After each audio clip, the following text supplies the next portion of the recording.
Depths of Hades, September 20th, 2022. Liam and Maya, amateur cavers, decide to explore a cave that was beyond their experience. They both dove into the depths of Hades to start exploring the cave. The beam of Liam's headlamp jittered across the slick cave walls, painting fleeting glimpses of the subterranean world. Behind him, Maya adjusted the GoPro, capturing their descent into the uncharted depths of Hades. This expedition wasn't their first, but a different kind of thrill pulsed through them. This cave was long and full of passageways. Some of the passages narrowed, forcing them onto hands and knees. The air thickened, humid and still, the quiet broken only by the drip of water and their own breathing.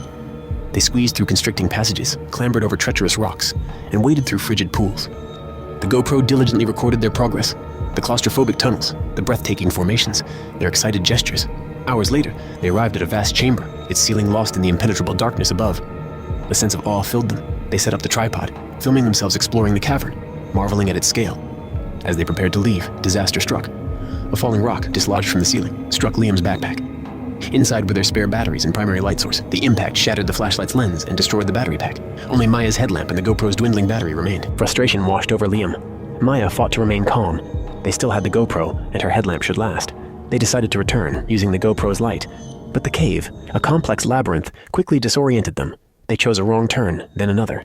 The passages began to resemble each other, an indistinguishable maze of rock and shadow. The GoPro's battery died, plunging them into near-total darkness. Maya's headlamp became their sole illumination, its beam a tiny circle in the overwhelming blackness. They moved slowly, cautiously, hands outstretched, feeling their way along the cold, damp walls. As time passed, their fear intensified. They were lost, their supplies running low, their hope diminishing. They rationed the remaining water and energy bars. They knew it wouldn't be enough. The darkness pressed on them, suffocating. They huddled for warmth, their bodies shaking in the damp chill. They talked, attempting to maintain their spirits, but dread hung heavy. They knew their situation was critical. The GoPro's final recording showed Maya's headlamp flickering, then dying. The last seconds contained only darkness, punctuated by ragged breaths and hushed whispers. Then, silence. Weeks later, a search party discovered their remains deep within the depths of Hades. The GoPro, miraculously recovered, held their final journey. It stands as a chilling reminder of nature's power and the unforgiving nature of the depths of Hades. A silent memorial to the two young adventurers who ventured too far. Devil's Tooth Cave, May 5th, 2008. Devil's Tooth Cave, a labyrinth of limestone and shadow nestled deep within the Ozark Mountains. Ben Carter, a seasoned caver with years of experience. This expedition was different. He wasn't just exploring, he was testing a new mapping technology, a complex system of laser scanners and GPS locators designed to create a three-dimensional model of the cave's intricate passages. Ben, a man of meticulous precision, was determined to chart every nook and cranny. He ventured into the cave's entrance alone. The Devil's Tooth was notorious for its disorienting layout, a maze of narrow tunnels and vast, echoing chambers. Unlike some caves with well-defined paths, this one was a chaotic jumble of formations, requiring careful navigation and a keen sense of direction. Ben, however, was confident in his equipment and his abilities. He moved deeper, the beam of his headlamp illuminating the glistening walls and the strange, tooth-like formations that gave the cave its name. He reached a section he hadn't explored before, a low, narrow passage that seemed to lead further into the mountain's heart. The passage was barely 3 feet high and 2 feet wide, forcing him to crawl on his hands and knees. He hesitated for a moment, a flicker of unease in the pit of his stomach, but the lure of the unknown, the desire to complete his map, pushed him forward.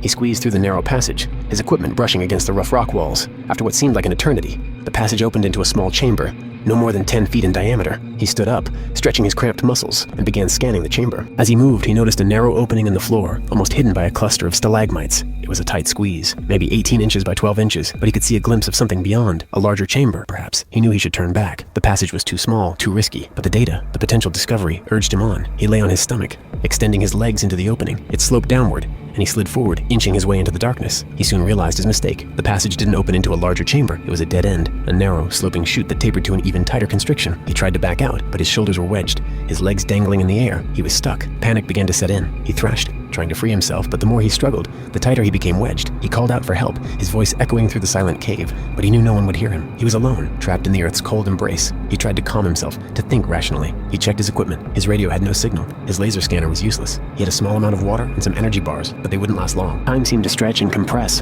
an agonizing cycle of hope and despair. He tried again and again to free himself, but it was no use. His body began to ache, his muscles cramping. The air grew heavy, and his breathing became labored. As the hours passed, his strength waned.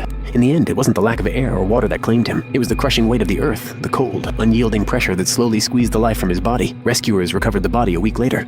Ben Carter, the meticulous caver, the man who sought to map the unknown, became another part of the Devil's Tooth. Ridge Mine. Dust motes danced in the lone beam of Finn's flashlight, illuminating the rusted rail tracks that disappeared into the black maw of the abandoned Iron Ridge Mine. Behind him, Dawn, Owen, and Oliver followed, their own lights cutting through the thick silence. Iron Ridge had a history, a boom and bust tale typical of the 1800s silver rush. It had yielded a fortune in its time, but by the late 1890s, the silver veins had dried up, and the mine was shuttered, left to slowly decay. Rumors persisted, though, of forgotten stashes, overlooked veins, and the personal effects of the miners themselves. It was this lure of history, of tangible connection to the past, that drew the four friends into the mine's depths. They ventured deeper, the air growing colder and damper. The mine was a labyrinth of tunnels and shafts, a testament to the backbreaking labor of the men who had once toiled there. They passed collapsed support beams, rusted mining carts, and the skeletal remains of equipment, each relic whispering stories of the mine's bustling past. They hoped to find something, anything, a tool, a coin, a piece of clothing, a tangible link to the miners who had come before. They reached a large cavern, its ceiling lost in the darkness. "This is where they used to extract the ore," Owen said, his voice echoing in the vast space. They spread out, their lights scanning the cavern walls, hoping to find something hidden amongst the rocks. As they searched, a low rumble echoed through the mine. The ground trembled beneath their feet. "Cave in," Dunn yelled. Rocks began to fall from the ceiling, a shower of debris. They scrambled for cover, but it was too late. A section of the cavern wall collapsed, burying Owen and Oliver beneath tons of rock. Finn and Dawn dove for a narrow passage, barely escaping the falling debris. When the dust settled, they emerged from the passage, their hearts pounding. They called out for Owen and Oliver, but there was no response. They knew they were gone. They tried to make their way back to the entrance, but the cave-in had blocked their path. They were trapped. They had some supplies, but they knew it wouldn't be enough. Days turned into nights. They rationed their food and water, their hope dwindling with each passing hour. They knew that no one knew where they were. They were lost, entombed in the heart of the mountain. Rescue teams were dispatched, but the mine was unstable. Geologists warned that another cave-in was imminent. The risk to the rescue teams was too great. They made the agonizing decision to abandon the search. Finn was left alone in the darkness, the silence broken only by the drip of water and the echoes of his own despair. He knew that he was going to die there, entombed in the Iron Ridge Mine, just like the miners who had come before him. The mine, which had once promised riches, had claimed them all in the end.